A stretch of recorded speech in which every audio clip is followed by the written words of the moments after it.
Hi, hello everyone, Dr. Scott Stoll, and I am actually here in Dubai. It's Dubai behind me there, and I'm here doing some work. And tonight we have an amazing, tonight here in Dubai, but today, a great opportunity with Dr. Jeff Pierce to join us. Dr. Jeffrey Pierce is, I'm just going to add him. Dr. Jeff Pierce, let's see, I'm sorry.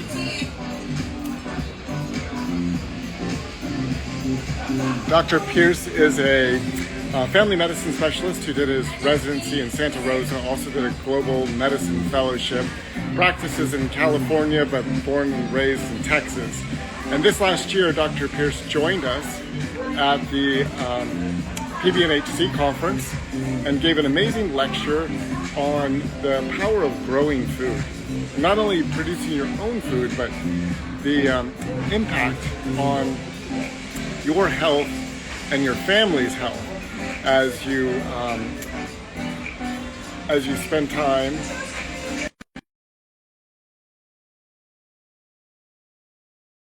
how they transition their yard from a yard with grass to this incredibly abundant garden. And so we are delighted to have Dr. Pierce with us tonight. Hey Jeff, good to see you. It's great to have you with us, Jeff. I was just telling everyone about your lecture and the amazing transition and transformation that you did at your home from traditional yard to this abundant garden. Yes, thank you. I was listening in as I was joining. Thank you very much for the opportunity to be here. It's amazing. We're in very different places right now. It sounds like that it's a fun time over there, though. Yeah, it is fun. We're at the Atlantis Hotel. Let's just see if I can turn it this way. Oh my. I have some friends here that took my son and I out for dinner at the Atlantis Hotel in Dubai. So yeah, it's a fun evening. So Jeff, what I would love to do is just have you first just tell us a little bit about how you got interested in growing food, and then how you transformed your yard into this abundant garden. Sure thing. Yeah, I was definitely, this was a newer thing to me about 10 years ago, mostly inspired by my wife, who said, you know, this is what I do every year. Let's start a whole bunch of starts and veggie starts and slowly start to convert our, you know, our little plot here in the city of in Northern California to a typical place with like a little lawn and some, you know, ornamental trees, to little by little just having it be full of annual vegetables, perennial vegetables, fruit bushes and fruit trees, to where it's kind of hard to walk around because everywhere you turn you're bumping into something that you can eat almost. Yeah, I love that, and I love all the pictures that you showed. How many different varieties of plants do you have in your yard now? It's a good question. It's hard. I don't know for sure, but when I was counting fruit trees the other day, just to get a tally, and this includes really young ones still in pots and everything put together, but we have something like 50 or 60. And for us, the key has been pruning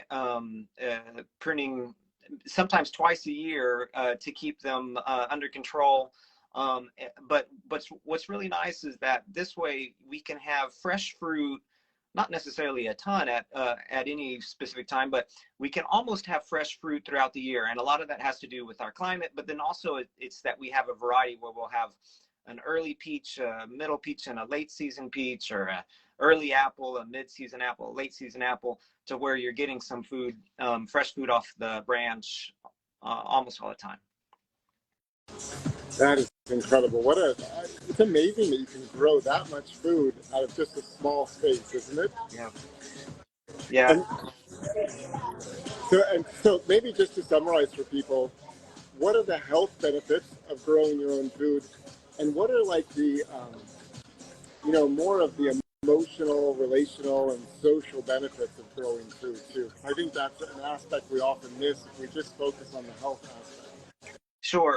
I mean, I can go to the farmer's market and buy some good food, or I can go to the organic section of the produce aisle and get some good food. But it's so much more than that, right? As you know so well as well, Scott. The you know, I've tried to pare down what I think I get out of growing an edible garden, and it's the nutritious foods, the daily physical activity of getting out there and doing something in the garden. It's the stress reduction, just being surrounded by greenery and beautiful other living creatures out there. It will lower the cortisol and bring the blood pressure down. The community aspect of this is huge, because not only for those occasional times when you have a glut of zucchini or peaches, or and you're it's time to share with your neighbors, but also just gardening in your front yard, people walking by and ask, what's that? And we're not just cooped up all the time like we are in a more typical setting without a garden. And then of course, getting involved in community gardens is so great, and there are a couple around here, one that saves seed to give away for free in their seed library, called Community Seed Exchange, and another one, Larkville Community Garden, where you can go and pull up some weeds with them on a volunteer day, and plant some plants with them, and then oftentimes go home with some excess produce, a couple of heads of cabbage or something like that. And so it's we're social animals, and it's such a great way to be outside, get some vitamin D, and build community at the same time. Yeah, I love the community aspect, and we're going to come back to that in just a minute. But Bypass the Cow has a great question for us. Like, what can we grow indoors? Because not everybody has a yard that can convert into this abundant garden. But there's lots of ways, right, to grow food indoors. So maybe you can share some of those ways with everyone. Great question from Karen. Hi, Karen. A large chunk of the population lives in apartments, and I was just watching a nice lecture from a group called Learn Veganic that was showing how to maximize growing on a balcony, and using a pot within a pot in a water reservoir, so you can just water infrequently, and grow up and grow sideways, and have cherry tomatoes right outside on your balcony. Inside, herbs on a windowsill is an easy one. Growing sprouts, and there's all sorts of ways to do sprouts, and we know that the brassica sprouts, like broccoli sprouts, have a ton of good nutrients for us in the way of sulforaphanes and anti-cancer compounds. And there's a huge market out there for grow lights to grow various things, but they grow vegetables and herbs very well. And I'm getting ready to set up a grow light in my upstairs to start the warm season seedlings for next year's summer crop. But also I'm going to try some like maybe some cilantro and some other things like that. So all sorts of ways to grow indoors. You don't need to have any outdoor soil to get growing. Yeah, and you can even grow salad greens and kale throughout the winter, right? Just I've had some patients that went to Home Depot or Lowe's and got a big 5-gallon bucket, put some dirt in there and sprinkled seeds, and really had abundant harvest of greens and kale throughout the wintertime. Yeah.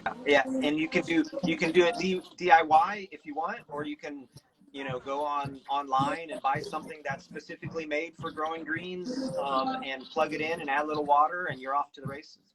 That's right. Yeah. And you know what? One of the things that you talked about so much and showed pictures at the conference was how your children were involved in the process. And I think that's really a beautiful aspect of growing food, is involving the children. And how did you convince your children to be involved in it, and how did they respond when you invited them into that activity of your life? Yeah, it's interesting. Some days, we have one 9-year-old daughter, Camille, and we're out in the garden a lot of the hours of the day when we're not at work, and so that's just something that she's become accustomed to. She knows when she's looking for dad to to go outside in the greenhouse or go outside in the garden, because that's where he's probably going to be. And so you know, some parts of gardening she's very interested in. She's drawn to the critters and the bugs and the birds, and she names the blue jays that are that are nesting in the top of the lemon tree, etc. So those are some of the things that I don't have to drag her out at all for. Other things, you know, we nudge her like, hey, could you go pick a couple of this or that for us, because I'm in the kitchen making dinner. And so she's able to recognize what the chives are and what the you know, various other components that go in the pot. You know, when it's a battle between screen time and you know, come help me prune the hedges or plant some seedlings, you know, I don't always win, but it's, you know, it's an ongoing discussion. And I think just the amount of time that we're even just talking about, look at what we harvested today, and you know, she's just surrounded by it to a degree that I didn't have quite the opportunity to when I was a kid. And it's great knowing she knows the difference between what a tomato plant and you know, kale is, and a little bit about how to grow it. So I feel very lucky about that opportunity to share these things. Yeah, and that really is that community, right, of just even the family going out and working together and having the reward of bringing food in and enjoying the food that you picked. And so there's that first level of community, and then you opened your farm up just last month for your first plant-based community dinner, right, your potluck. And I saw the video and the pictures of everybody that gathered for that potluck on your farm. So why don't you tell us about that and the response of the people, and how that really, just even one dinner, began to foster some community. Well, yes, I want to say thank you for planting the seed for this and being the impetus to get this going. We had this, you know, as we were thinking about places to have a potluck, I thought, you know, what better place than actually a community garden, which was the second one that I mentioned today, the Larkville Community Garden. You know, people who live close by might not even know about it because it's just kind of tucked away behind a city park. And it's a beautiful space. And I said, what a better way to bring people together for some great plant-based food than into a community garden, which is doing so many of the wonderful things that that I hope we are all getting some of when we garden. And so it was you know, November in Sonoma County, which tends to start to get a little cold and rainy. And there was a downpour right before it, but it let up right in time, and people still showed up. I thought for a little bit I was going to be the only one there, but we had about a dozen people there from all over the place. And you know, there were folks talking about the health benefits of it. There were folks talking about oh, this is how I do this, you know, Asian noodle salad. And then we talked a little bit about the Plantrician Project's movement with the community potlucks. And it was great. It was, you know, I wouldn't have been out in a community garden in the downpour otherwise. And so it was a great way to build community and to have great food at the same time. How did the people respond? Because, you know, I started a potluck too when I went home. And I know the response of the people that I was with. And what did you find was the response of people getting together and having these conversations and looking forward to the next one? Yeah, there were a lot of smiles. And, you know, I think I had some sore cheeks at the end of it. There were people who, you know,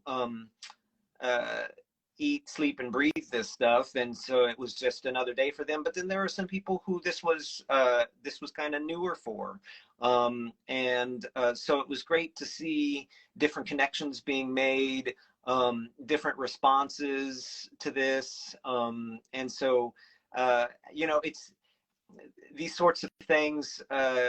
You don't know exactly what the outcome's going to be like for these folks.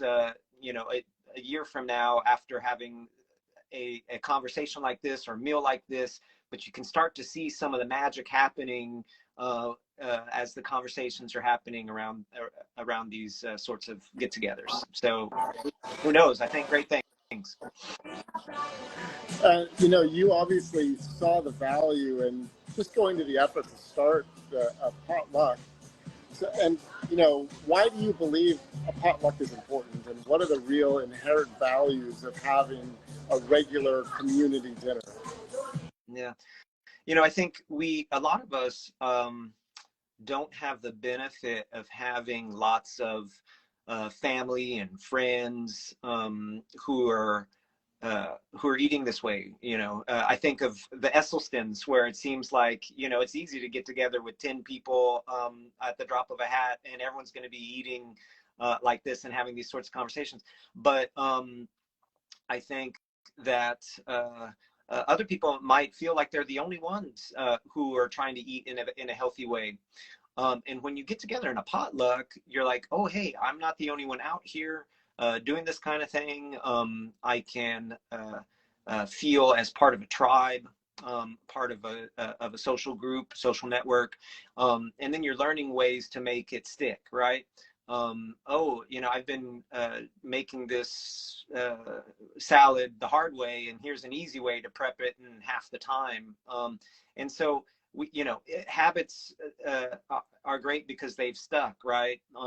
And so when you make your identity something like this, it's going to stick. And part of creating our identity is being surrounded by like-minded people, so that you don't feel like you're a loner all the time. So I think that's one of the big reasons. Yeah, we had at our potluck, we had several people that were just beginning to think about eating healthy. Yeah. And so they had this opportunity to come in and hear the stories of people whose lives were changed, and to interact and talk about how to make these changes and struggles that they had. And it was such a beautiful interaction over the meal, from people that have been doing it a long time to new people that you would never get anywhere. And I always just see these potlucks as like a net, a safety net to catch people, a net to hold people in a culture that's not supportive, and just a beautiful place to grow. Just like, your garden and your yard is this beautiful, multi-variety, abundant place. The potlucks are the same way, with a variety of people coming and receiving this cultivation and fertilization of just relationships. Yeah, that's well said. I agree. It's great. There's magic going on. Sometimes you don't see the magic; it's under the soil, right? But in months to come, something beautiful is going to sprout from it. That's right. I just saw one of the notes from people that attended your potluck, and they said they started an online community after your potluck, so they're already still connected. That's awesome. When is your next potluck, and where is it, and how can people find out about it?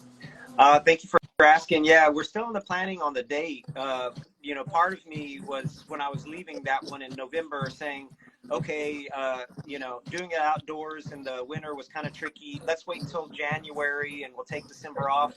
But I've had people saying, no, we got to get the December date on there. And so we're working on trying to get a December date in a place that is going to be maybe protected from the weather, but maybe open enough so that people who are afraid of seasonal illnesses and stuff won't be too concerned about it. So still working on that. How about yours? That's great. You got plans? Yeah, for we have ours January? January 9th. We're going to go right after the holidays. The group wanted to wait till after holidays. So January 9th, Nashville is our next one. Wonderful. All right. And just one last thing, and why would maybe you can give encouragement to other people that are watching on why it's important for them to step out and start their own potluck in their own neighborhood. Sure. I mean, it was, there's ways to make it complicated and there's ways to make it easy. And I went with the easy route, not having done something like this before, and just sent out some emails and put some feelers out, and people responded. And I didn't, for this one, I didn't even say, you bring, who's going to bring this and who's going to bring that. I just said, bring some great plant-based food, and we're going to get together in this garden, and we're going to, have some community. And so you can make it very easy, get in, and it doesn't have to be complicated. and it's worth it. Yeah, I think that's great advice. It is worth it. Keep it simple. That's what we did too. Don't overplan it, you know, and let people contribute because that's what makes it meaningful. I see Nikki Davis has the first one January 13th in Salt Lake. I love it.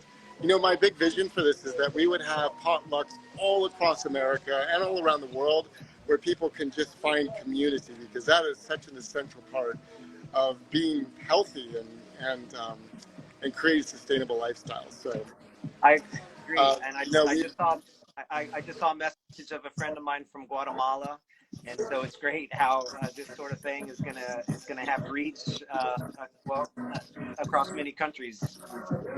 that's right. That's the essential secret sauce. I love it. That's right. And so the Plantrician Project created a downloadable guide to starting your own plant-based potluck. Plantricianproject.org. You can download that. People like Jeff and I and Nikki that are starting these, we're always available for questions. And I just want to encourage you to start your own potluck. It is a magical experience. So Jeff, thanks for taking time away from your day to join us, and thank you for all that you're doing. Oh, I want to mention too that you're working on an amazing quick start guide for growing that we'll have available later this year from Plantrician Project. So thank you for taking that project on. That's going to be an amazing resource. Thank you. Thank you. Very happy to be playing a role in it. Yeah. Well, thank you. Blessings to you and your family, Jeff, and thank you all for joining us today. Have a great day, everyone. Thank you. Thank you, Scott. Be well. Travel safe. I will. Thanks. Thanks, everyone. Bye-bye.